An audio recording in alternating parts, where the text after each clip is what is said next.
Welcome back to part 2 of What's Your Identity? Have you made up your mind yet? Who's your favorite superhero? In any event, we're going to be proving some trigonometric identities, these two in particular. 1 minus sine squared theta over cos theta is equal to sine 2 theta over 2 sine theta, and cosecant theta divided by cos theta is tan theta plus cotangent theta. But first, I just need to remind you about the reciprocal identities. Cosecant theta is 1 over sine theta, secant theta is 1 over cos theta, and cotangent theta is 1 over tan theta. Now, before I go any further, I just want to point out that you could write this as sine of theta, I should say, to the negative 1, because an exponent of negative 1 means 1 over. However, this is not the same as the inverse sine of some number equaling some angle alpha, let's say. So don't confuse the inverse function with the reciprocal function. Just want to make sure that's clear to you. We're not talking about the inverse function, we're talking about the reciprocal. And then let's use the double angle identities as well. Sine 2 theta equals 2 sine theta cos theta.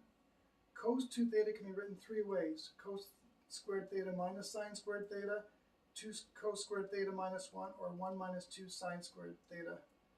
And you can prove those by using the Pythagorean identity, sine squared theta plus cos squared theta equals 1. And finally, tan 2 theta is 2 tan theta over 1 minus tan squared theta.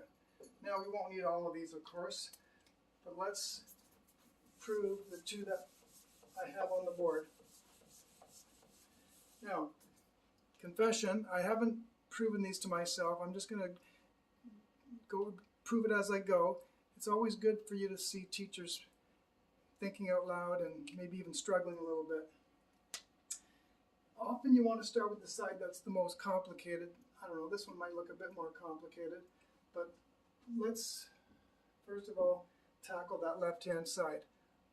We know that sine squared theta plus cos squared theta equals 1, so 1 minus sine squared theta equals cos squared theta.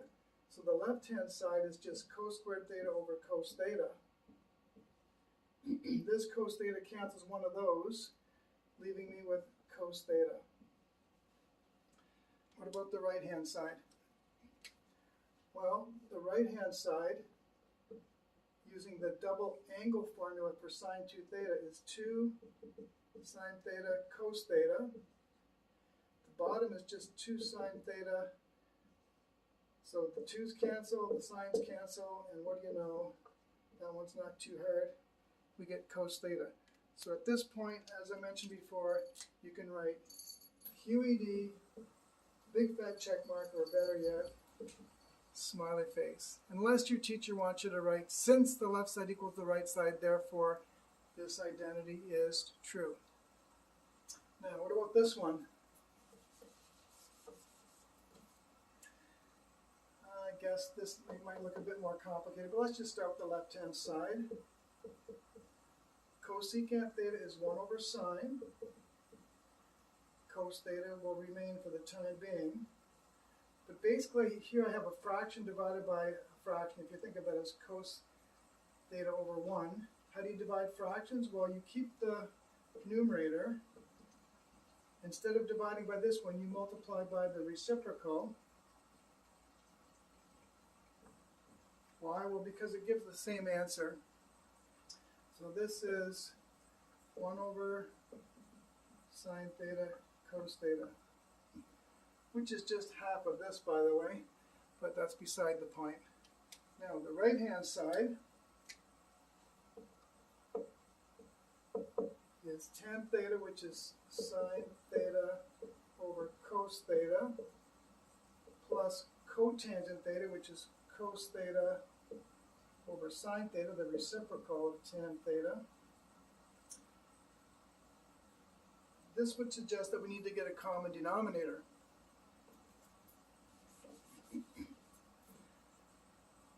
The common denominator will simply be cos theta times sine theta.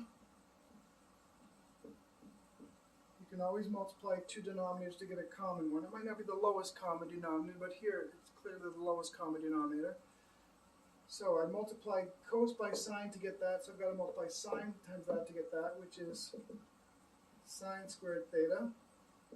I multiplied sine by cos to get that, so I have to multiply cos times cos to get that, which is cos squared theta. And then don't forget, sine squared theta plus cos squared theta is 1. The denominator is cos theta sine theta. That's exactly what I had up here, even though I rewrote it before. So that one's been proven. QED, big fat check mark, or better yet, smiley face. So they're not that bad once you get the hang of it. Stay tuned, we'll do some harder ones. Take care.